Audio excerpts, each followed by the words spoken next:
Saudações, alunos do terceiro ano do ensino médio. Estamos começando mais uma aula de História. Essa aula em que nós vamos abordar o período do governo de Luiz Inácio Lula da Silva.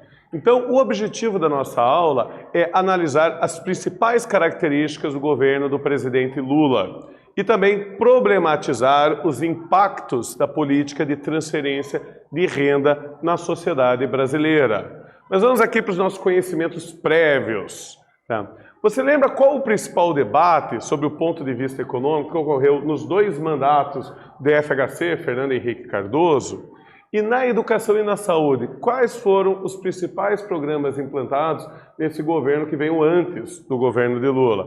Aqui, lembrando vocês, nós temos uma logomarca usada em papéis de parede nos últimos meses do segundo mandato de Fernando Henrique Cardoso. Bom, eu respondo aqui para vocês, pessoal. Do ponto de vista econômico, o governo FHC foi marcado pelo debate em torno das privatizações. Ele procurava implantar no Brasil um governo liberal e um governo que praticasse aí o Estado mínimo. Destaca-se a venda da Companhia Vale do Rio Doce, da Companhia Siderúrgica Nacional e também da Embratel. Todas essas empresas foram privatizadas e estão sob domínio de empresários particulares hoje.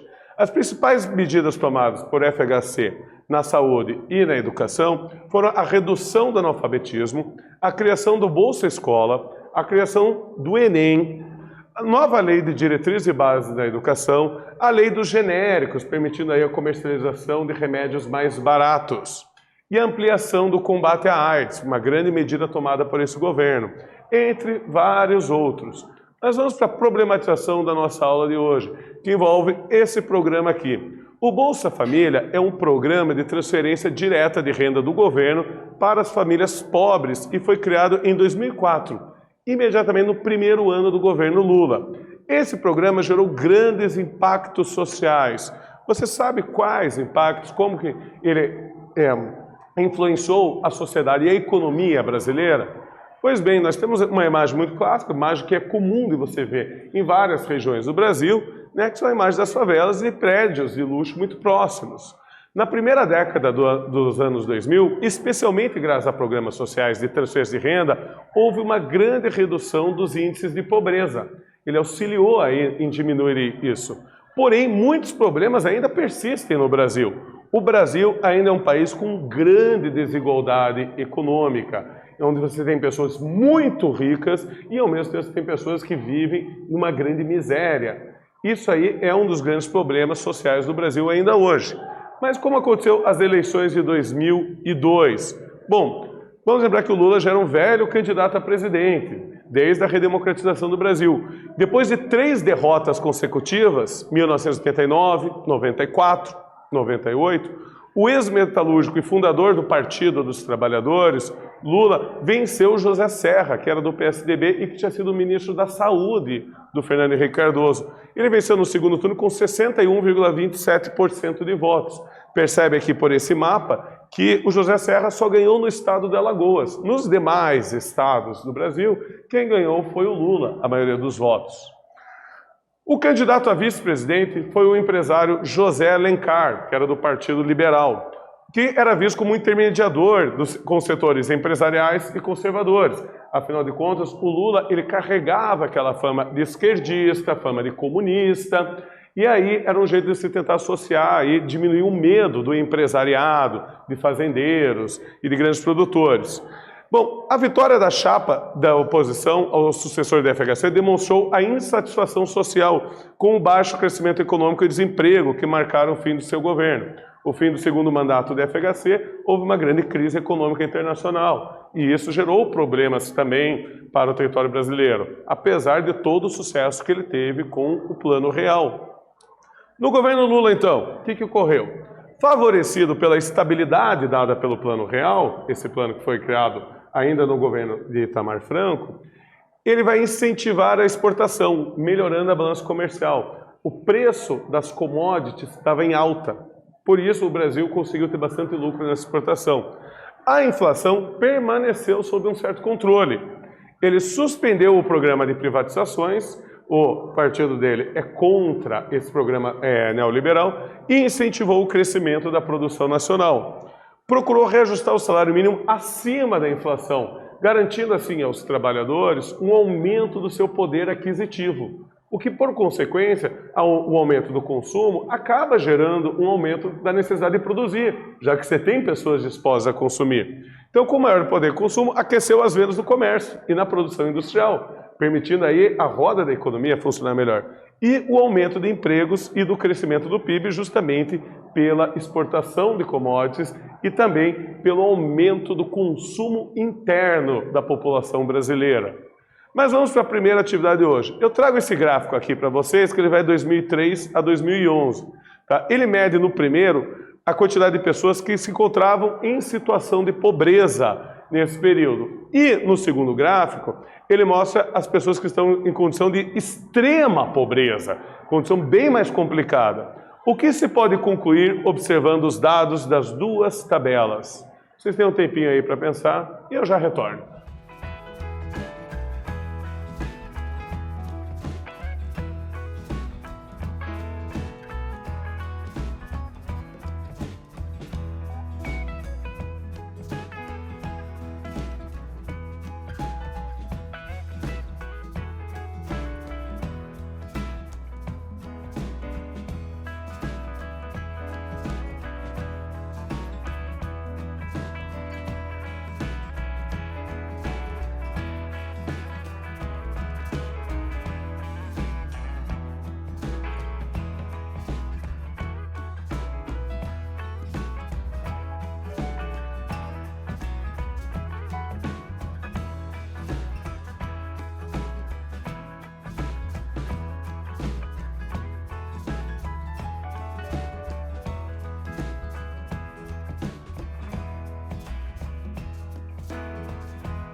Então, alunos, conseguiram responder? Lembrando vocês, isso aqui é uma questão discursiva e eu estou apresentando uma sugestão de resposta. O seu texto não precisa estar exatamente igual ao meu. Mas se nós analisarmos esses dois gráficos, nós vamos ver que o índice de pobreza no Brasil em 2003, ele estava em 35,75% da população. E se a gente for acompanhando, ele vai diminuindo até que em 2011 ele chega a 18,42%. E já no caso da extrema pobreza, nós temos em 2003 um índice de 15,18%. E que ele também segue em uma diminuição, até que em 2011 ele chegou a 6,31%. O que permite aqui a gente concluir o quê? Que os dados mostram uma significativa redução da pobreza no Brasil, em função dos programas de redistribuição de renda, como o Bolsa Família, que significou um avanço na obtenção de direitos sociais por parte de milhões de brasileiros, garantida inclusive o que a gente chama de segurança alimentar. Então, a garantia que você vai chegar em casa e vai ter seu pacote de arroz, de feijão. Então, isso aí se deve aí por causa do programa Bolsa Família.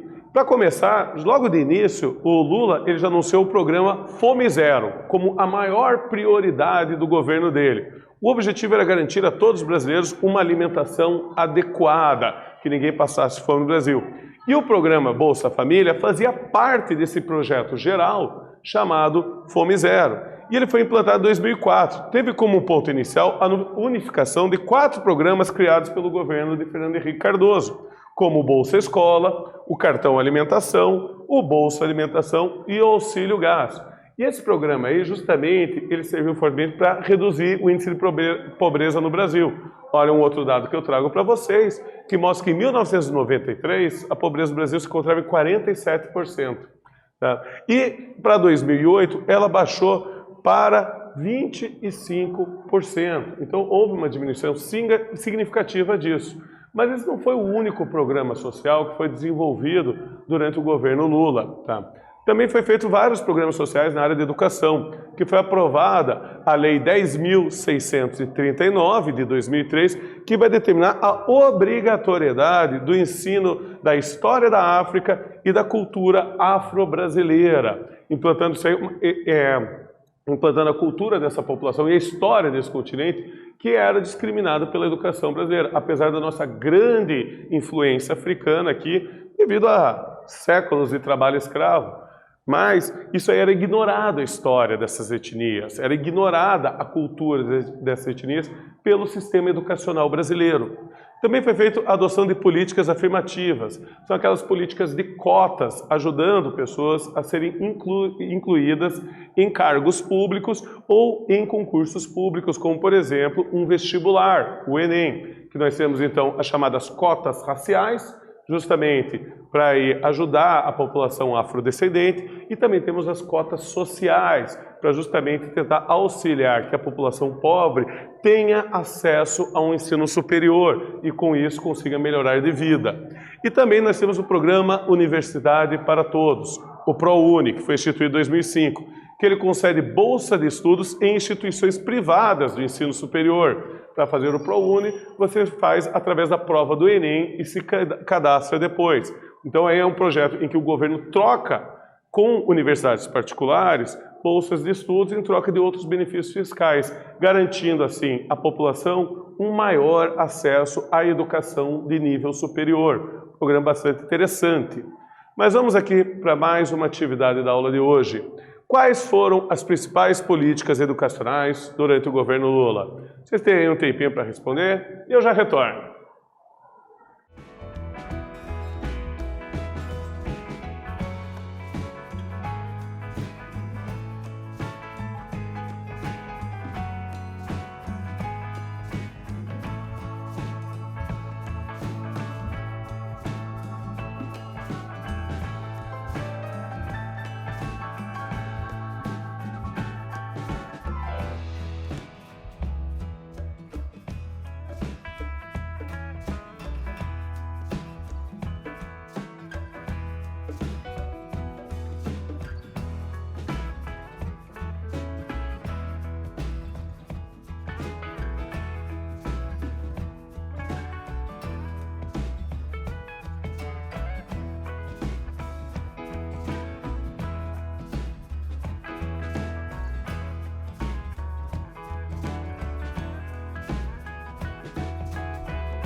Então, alunos, conseguiram responder? Eu perguntei quais foram as principais políticas educacionais durante o governo Lula. Essa é fácil, gente.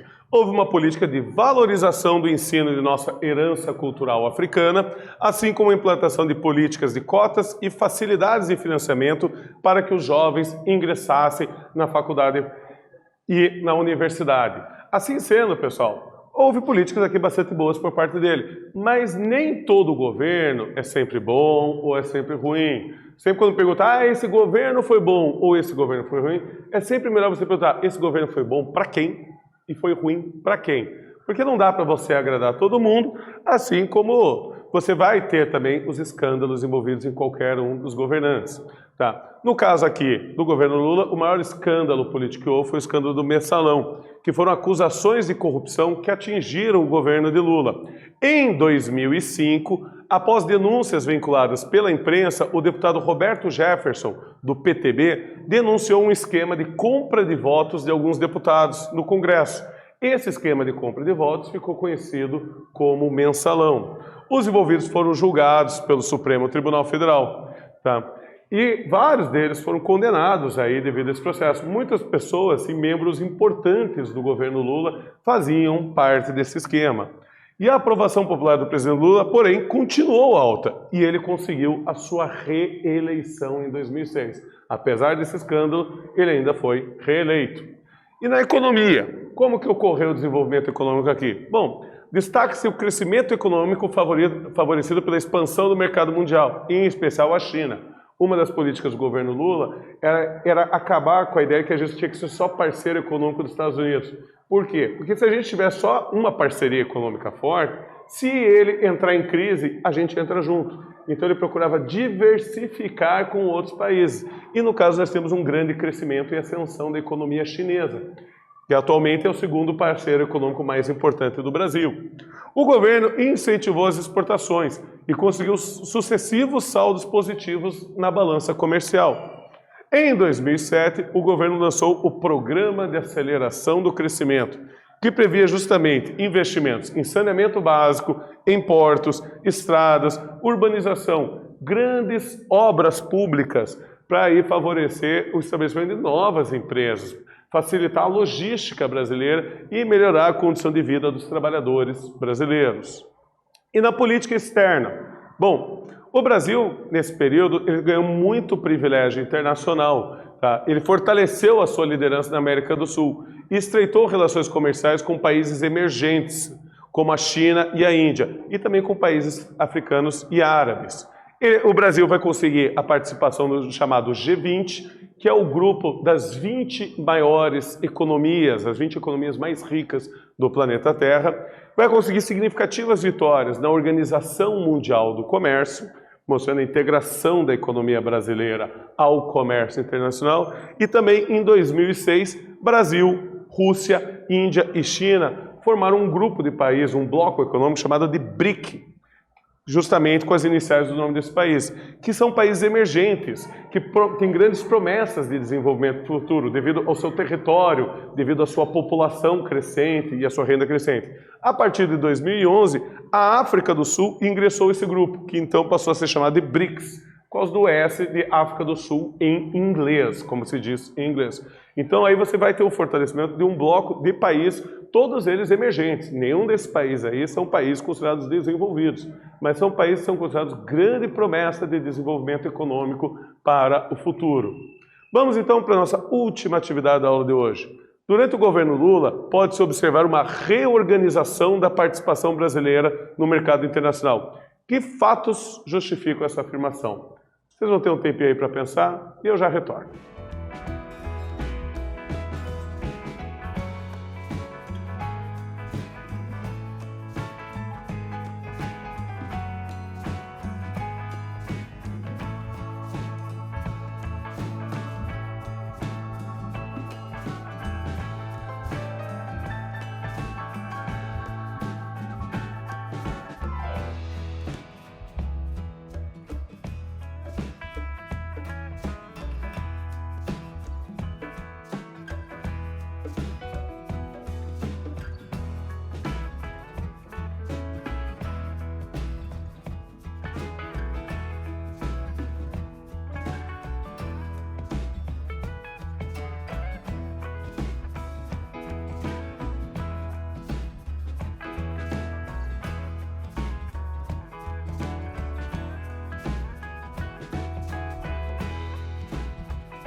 Então, alunos, conseguiram pensar? Quais fatos justificam a afirmação citada? Bom, minha sugestão de resposta. Podemos perceber uma valorização da participação brasileira no mercado internacional, devido à sua participação no grupo dos 20 países mais ricos do mundo, o G20, e a organização de um novo bloco com a participação brasileira, o chamado BRICS. Então, retomado, o que nós vimos na aula de hoje? O contexto que levou à eleição de Lula no ano de 2002. Também as principais ações no combate à fome e à pobreza, como o programa Bolsa Família. Avanços nos programas na área educacional. Também as denúncias de corrupção que ocorreram no seu governo, como o caso do Mensalão. E o crescimento econômico e a política externa estabelecida aí durante o governo Lula. Então eu agradeço a todos vocês por mais essa aula. Até a próxima.